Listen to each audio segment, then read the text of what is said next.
옛날에 관문인데 여기가 이렇게 낙후돼가지고 안 된다. 땅을 넘겨주면 동네가 개발될 것이란 말을 믿었습니다. 우리가 조금 희생을 하더라도 팔 의사가 없더라도 이 사람들이 이렇게 용인 발전을 위해서 건설회사에서 왔다 하니까 도장 찍자. 그래가지고 가보자. 제가 자꾸 이렇게 독려를 하고 다닌 사람 중에 하나예요, 세상에. 그러나 땅은 팔린 게 아니었습니다. 잔금 일정에 하루 전만 해도 잔금을 주겠다는 공문을 받았고 연락을 받았는데 잔금 일정에 나타나질 않는 거예요. 개발 시행사가 받은 대출에 담보물이 된 것이었습니다. 지금에 와서 이제 보니까 결국 우리가 담보 제공자가 된 거예요. 우리가 담보 내 땅 가지고 내가 돈이 필요하면 언제든지 찾았을 거를. 시행사는 담보대출을 설명했다고 주장합니다. 이해가 안 되면 시켜서 직원이 다시 또 얘기하시고 그리고 도장을 찍지 강제로 찍지는 않았거든요. 누가 몰래 거짓말을 하고 하진 않았습니다. 엇갈리는 주장들. 땅 개발을 둘러싼 진실 게임의 실체를 따라가 봤습니다.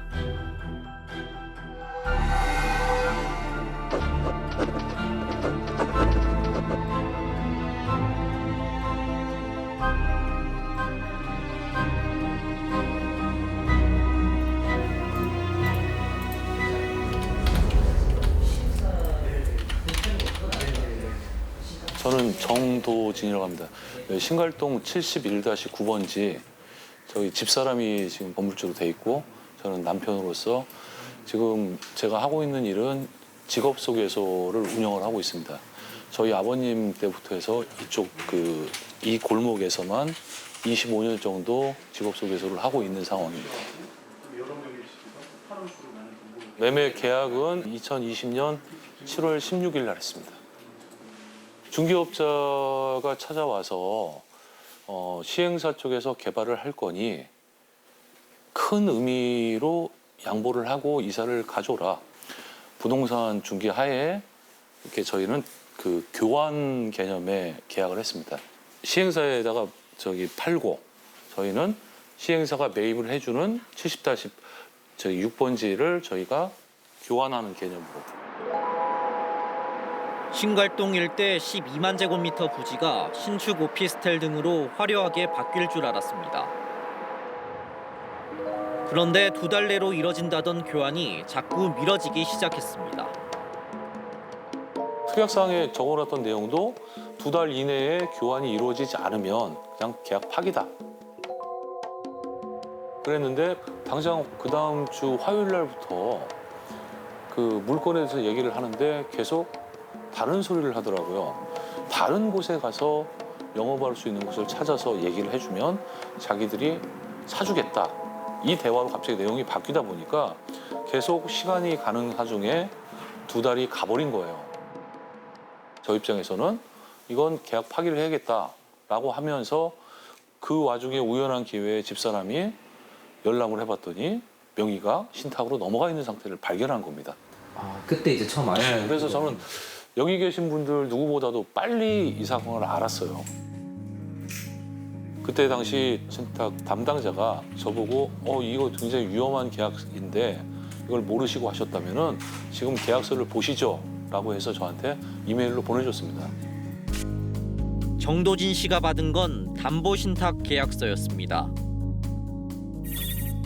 담보신탁은 부동산을 신탁사에 담보로 제공하고 금융기관으로부터 대출을 받을 수 있는 금융상품입니다.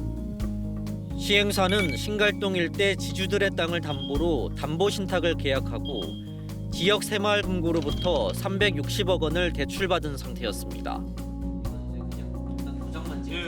신탁 계약서는 토지주 38명이 모두 담보신탁에 동의한 것으로 작성됐습니다.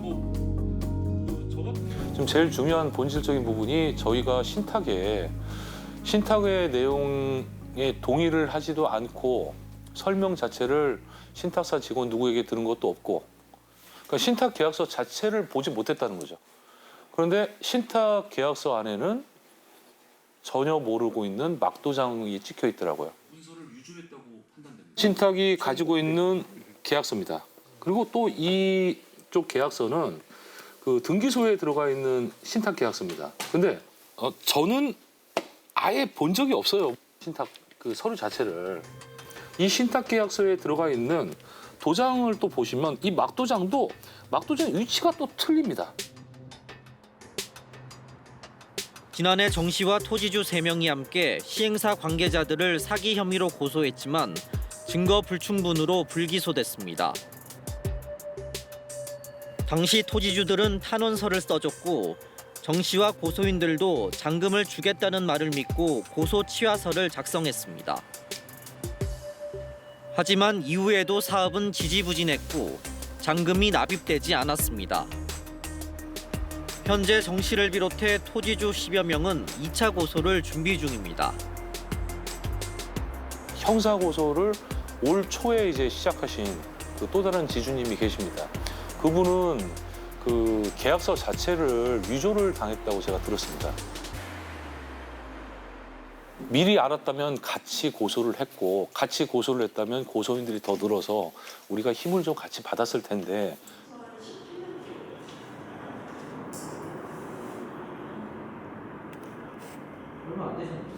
저는 경찰조 고소를 올 봄에 접수를 해서요. 7개월 조사를 해서 이제 최종적으로 특경법으로 검찰에 제가 있다고 해서 송치가 된 걸로 알고 있습니다. 혼자 하시게 된 뭐 이유는 있을까요? 일단은 다른 토지주들의 연락처가 제가 없어요. 수소문 하다가 몇몇 분들이 그 고소를 했다는 얘기를 듣고 저도 바로 또 고소가 들어갔어요. 다른 네 분들은 이제 그 중간에 이제 고소 취하를 하고 무혐의가 나왔더라고요. 네. 선생님 사건은 이렇게 확실한 근거가 있었던 건가요? 저 같은 경우는 명백하게 계약상에 다 처분 신탁으로 다 되어 있어요. 그러니까 그게 처분 신탁으로 되어 있으면 그건 절대 대출이 나올 수 있는 상황이 아니라고 저는 보고요. 처분 신탁은 팔기 어려운 부동산을 신탁사가 맡아서 팔아달라는 계약입니다. 금융기관에 담보를 잡을 수 있는 계약은 아닙니다. 담보 신탁 계약이라는 걸 알았더라면 절대 동의하지 않았을 거라고 주장합니다. 대한민국의 어떤 누가 세계 어느 누가 부동산 매매 계약을 하면서 자기 건물을 담보로 잡혀서 계약금을 받고 중도금을 받고 잔금을 받고 하냐는 거예요. 매매 계약인 것처럼 유인을 해서 아무것도 모르는 토지주들이 본인들이 처음부터 기획하고 만들어 놓은 담보 신탁 계약서에 도장만 찍게 되면 돈 한 푼 없이도 수백억 원을 대출을 받아서 그 토지주들의 돈으로 계약금을 치르고 다른 곳에서도 투자금을 받았고요. 대출금을 또 받아서 추가로 더 돈을 챙기려고 했던 사건이에요.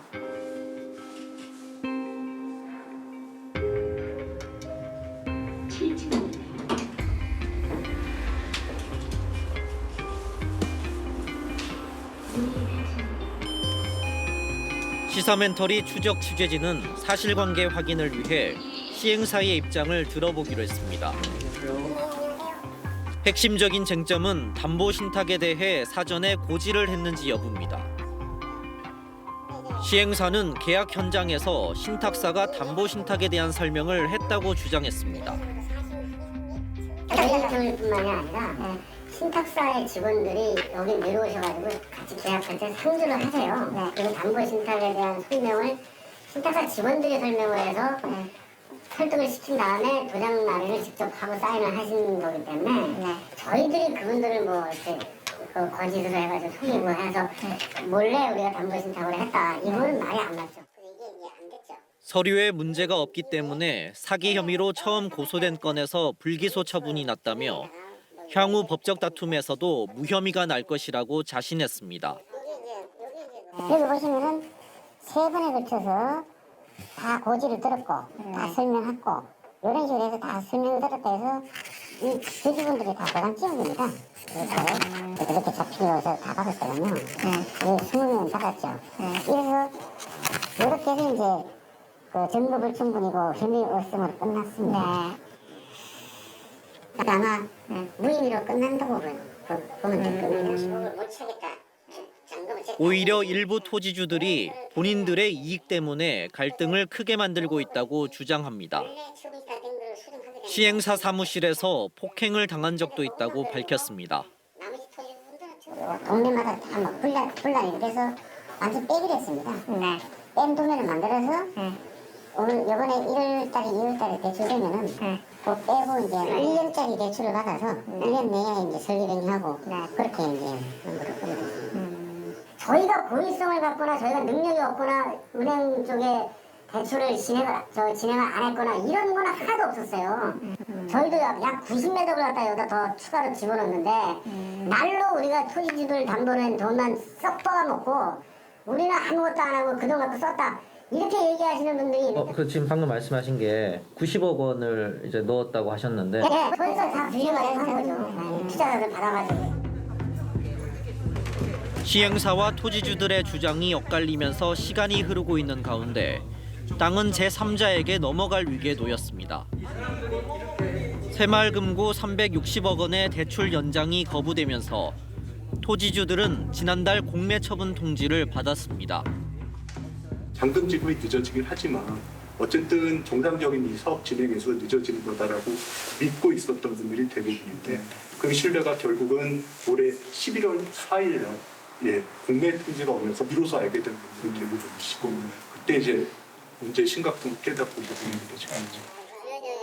시행사는 새마을금고 대출을 연장해서 일단 공매를 중단하고 추가 대출을 하면 사업을 진행할 수 있다고 주장합니다. 우리가 잘못하고 우리가 이자를 못 내고 이래서 공매가 개시된 게 아니라 이자는 한 번도 연체된 적이 없었습니다. 그 4명이 내용 증명 자기들이 더 이상 담보 제공을 안 하겠다라는 거를 취하를 해주신다면 새마을금고 쪽에서 연장하는 거는 문제가 안 됩니다. 그리고 인건사를 통해 가지고 약 한 580억, 600억 정도를 대출을 2차를 만들어서 새마을금고하고 토지분들 장부를 다 내고. 토지주들의 입장에선 담보대출을 연장하거나 추가 대출에 동의하면 시행사의 사기 혐의를 더 이상 주장하기 어려워집니다. 그렇다고 지금까지 계약을 이행하지 않은 시행사를 믿고만 있을 수도 없는 상황입니다. 시행사를 믿었다가 사업이 제대로 진행되지 않으면 더 큰 피해를 당할 수도 있다고 우려합니다. 법적으로는 지금 그 공매를 막을 수 있는 방법이 없다고 하더라고요. 여러 곳에서 의견을 들었지만. 그래서 저희는 일단 공매가 진행되는 걸 막을 수가 없다면 저희가 부당한 사기 대출, 사기 신탁 대출에 대한 피해자라는 걸 일단 먼저 알리고 법적인 도움을 최대한 요청하려고 많은 곳에 알리고 요청드리고 있는 현재 그 모습입니다, 지금. 일부 토지주들의 고소에 따라 시행사 대출금 운용 내역은 수사가 진행될 것으로 보입니다. 시행사는 대출금 360억 원 가운데 토지값으로 230억 원을 사용하고 사업비로 130억 원을 사용했다고 주장합니다. 하지만 일부 토지주들은 시행사가 대출금을 제대로 사용하지 않았다고 보고 있습니다.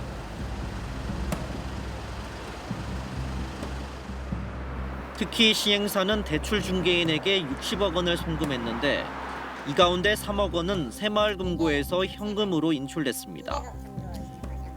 시행사는 새마을금고 담당자가 임의대로 인출했다고 주장하고 새마을금고는 시행사의 지시를 따른 것이라고 반박했습니다. 근데 우리는 그분들이 자금표 얘기해서 계약대리들이 자금표 해달라는 대로 해줄 수밖에 없어요. 자기 돈을 가지고 자기가 송금하겠다는데 저거대로 안 되면 이렇게 못하잖아요. 멈춰진 개발 지역은 신갈동뿐만이 아닙니다. 전국 각지에서 지금도 개발 사업 갈등이 비일비재합니다. 인천 강화군 성모도 일대도 대표적인 곳 중 하나입니다.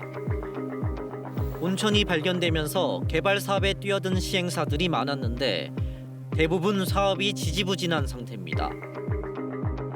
1년 내 완공을 하겠다며 분양을 했는데 6년째 완공이 안 돼서 분양자들이 피해를 보고 있는 사업장도 있습니다.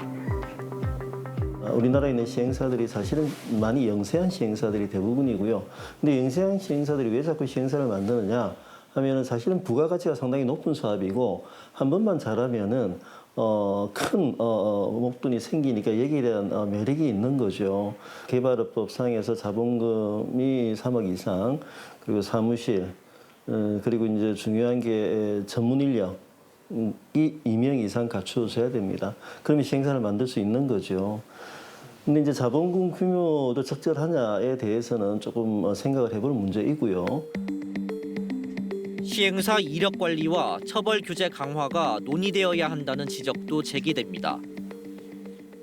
부동산 개발의 주도권을 시행사가 쥐고 있는 경우가 많은 만큼 더 큰 책임을 부여해야 된다는 겁니다. 시행사에 대한 어떤 이력 관리가 좀 돼야 될 필요가 있다고 생각을 해요. 시행사의 전문성하고 시행사의 실적, 지금까지 해왔던 실적, 그리고 뭐 사업의 실패 경험이라든지 뭐 약속 불이행, 그리고 또 비윤리적인 행위 등등에 대한 어떤 정보를 어떤 적절하게 평가하고 공시를 할 필요가 있다라는 생각이 좀 듭니다.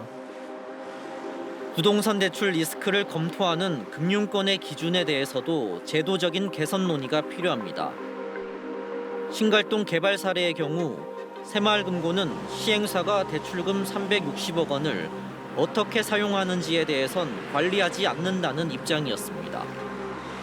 1금융권에서 론이 안 되면 2금융권을 찾아가게 되거든요. 그러니까 1금융권에 계신 분들은 아무래도 대출 인수 과정에서 그런 리스크에 대한 검토를 더 많이 한다라는 얘기예요. 2금융권은 거기에 비해서 상대적으로 좀 약하다 보니까 일단은 론을 해주고 론에 대한 수익만 받으면 된다라는 면에서 자금이 집행되고 나서 그 이후 단계에서 어떤 리스크가 있는지에 대해서 깊은 고민을 안 한다라는 거죠. 여기 그 신갈동 71번지가 완전히 황폐화가 되어버렸습니다. 명의 자체가 신탁사 쪽으로 넘어가 있기 때문에 소유권은 아직 이전이 되지 않았지만 저희가 저희 권리를 내세울 수 있는 게 아무것도 없습니다. 저들을 처벌한다고 해서 돈이 나올 게 아니지 않느냐, 저들이 돈이 나온다고 하니 조금만 더 기다려보자라고 하는 대환대출에 매달리고 계시는 토지주분들은 내용이 그거 하나예요. 그렇다면 저는 진짜 가끔 그런 생각을 합니다. 이게 누구 잘못인가라는 생각을, 저들이 주장하는 것처럼 제가 정말 이걸 막고 있는 게 아닌가라는 생각도 들 정도로, 저도 헷갈릴 정도로 토지주들한테 계속 설명을 하고 있어요, 그들은. 그럼에도 불구하고 고소를 하고 계속 소송을 통해서 계속 이렇게 하실 계획이신 거죠? 그렇죠. 같이 피해를 당하신 분들이 있기 때문에 이제는 해볼 만하다고 생각하는 거죠. 정말 만약에 대환대출이 가능하다면 그분들이 저희 이 현실의 모습을 정확하게 아셔야 진짜 대환대출이 이루어질 수 있지 않을까라고 생각하기 때문에 이걸 속이고 감추는 게 아니라 겉으로 드러내서 알려야 된다고 생각합니다.